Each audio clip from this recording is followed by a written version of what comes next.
One of the biggest and most shocking upsets in this year's World Track and Field Championships was Fred Kerley in the men's 100 meters. Now, coming into this event, Kerley was last year's world champion. He is now ranked as one of the top 10 fastest athletes of all time, and coming into this event, he had only lost one race throughout 2023, and he was ranked as the third fastest athlete in the world this season. However, not even making it to the finals was probably one of the most unforeseen circumstances of any athlete in this year's World Championships. So what exactly happened? Was Fred Kerley injured? Did he just have a one-off bad race? Or did something else happen that we weren't even aware of in this 100?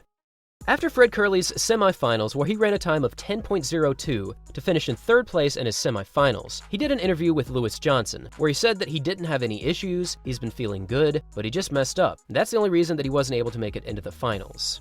Now, this is only part of the story because certainly Fred Kerley, at his best, is much faster than 10.02, but I think that one of the issues that Fred Kerley was facing was just very, very good competition. In order to make it to the finals, you had to run a time of 10.01 seconds or faster, and in Fred Kerley's semifinal heat, Letsile Tebogo finished in second, and Oblique Seville finished in first, in 9.90 and 9.98 respectively. Just to be an automatic time qualifier, he needed to run a time of 9.98 or faster, which again, Fred Kerley typically can do. And that brings us to the next issue that Fred Kerley was facing, and I think that he was not as sharp as he has been in the past. Since 2021, Kerley's rise in the 100 meters has been spectacular. He finished second in the Olympic finals in 2021. Again, he was last year's world champion. And in 2021 also, he broke 9.80 twice in one day, which has only ever happened by one athlete in the past, and that was Asafa Powell during his reign as the undisputed sprinting king.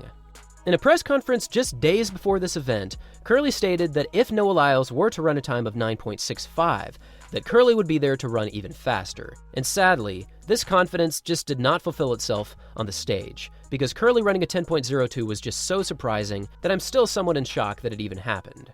Now, the last thing that I wanted to touch on is the fact that I think that Fred Kerley was really caught off guard by how good and deep this year's 100-meter running truly is. In his semifinals, Oblique Seville took the pace and completely dropped everyone else. And for a second, Kerley looked over and I think he was shocked at what Oblique Seville was doing. Now, I'm not sure if this was just his fitness level or if his expectations were just off, but I think Fred Kerley was not prepared by the speed that was ready for this 100.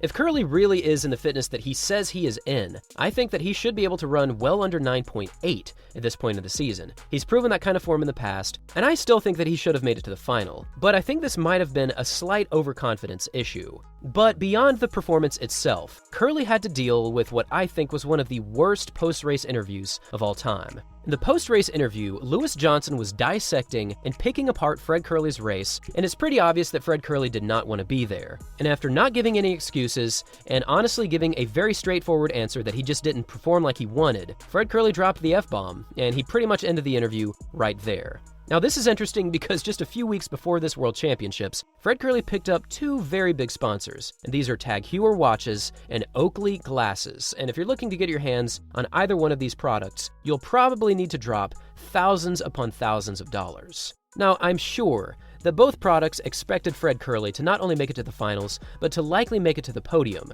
That really would only make sense given his recent racing. But not making it to the finals and then cursing on live television is not a good look, but I honestly can't blame Fred Kerley. This was just a very difficult situation, certainly not ideal. That interview was not fun to watch, and I really do hope that his next race proves to be better because he is clearly one of the best 100 athletes in the world, and I do wish him the best moving forward.